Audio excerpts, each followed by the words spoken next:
बात है 1303 की, जब चित्तौड़गढ़ किले में पहला जोर भी रात में यहाँ पर पायलों की आवाज़ आती है। तब बताया जाता है कि रानी पद्मावती जी की पुण्य आत्मा आज भी यहाँ पर रहती। यह वही सुरंग है जहाँ पर रानी पद्मावती जी ने जोहर किया था। ये पहला जोहर यहाँ हुआ था। हाँ। ये रानी बलमनी का जब 1303 में अलाउद्दीन खिलजी ने अटैक किया था ना। हाँ।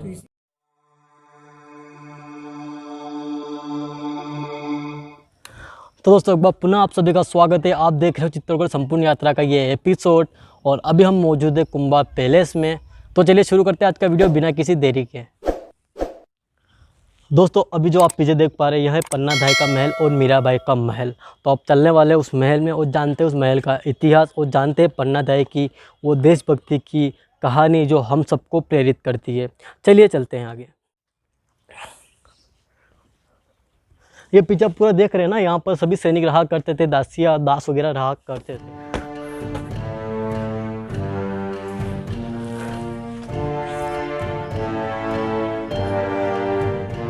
दोस्तों अभी आपको जो पीछे दिख रहा है ये वही महल है जहाँ पर पन्ना दाई रहती थी और ये वही महल है जिस महल में पन्ना दाई ने अपने पुत्र चंदन का बलिदान दिया था अपने स्वामी को बचाने के लिए।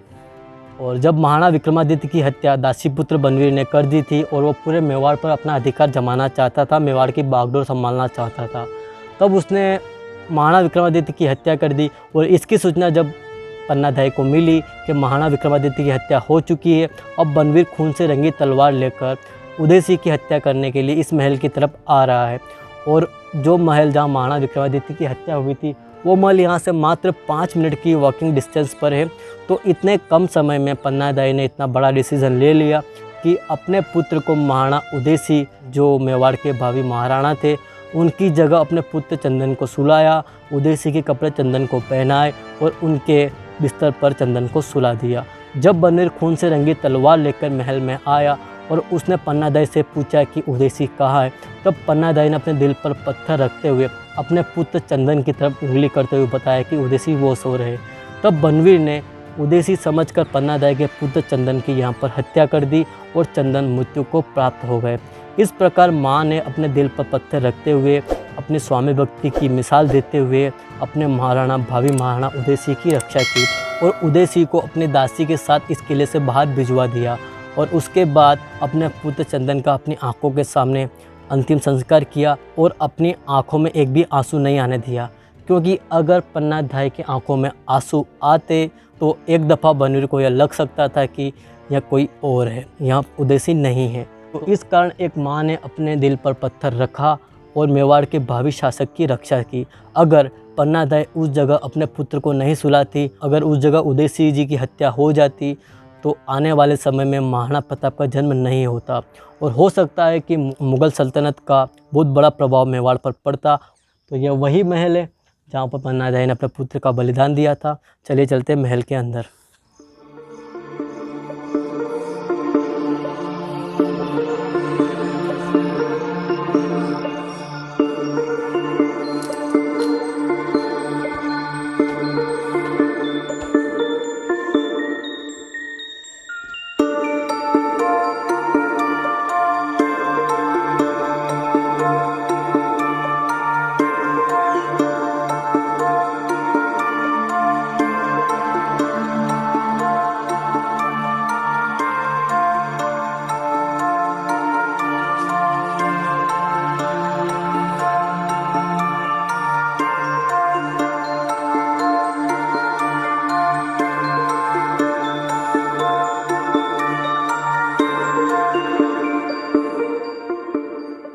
अभी हम पहुंच चुके हैं पन्ना दाई के उसी महल में। पन्ना दाई के महल में आ गए आप लोग। हाँ। और पन्ना दाई ने उदय सिंह को जगे और अपने लड़के को चंदन सिंह को उठवाया था।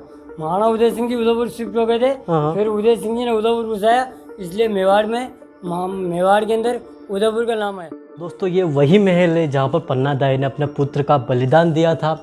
इस महल की छत भी अभी नष्ट हो चुकी है, बाकी इस छत के ऊपर आने का रास्ता आपको दिख पा रहा होगा और यहाँ पास में सीढ़ियाँ भी बनी हुई है जिसके ऊपर एक और छत थी, लेकिन सभी समय के अभाव से नष्ट हो चुकी है। बाकी ये वही महल है यहाँ पर पन्ना दाई ने अपने पुत्र चंदन का बलिदान दिया था।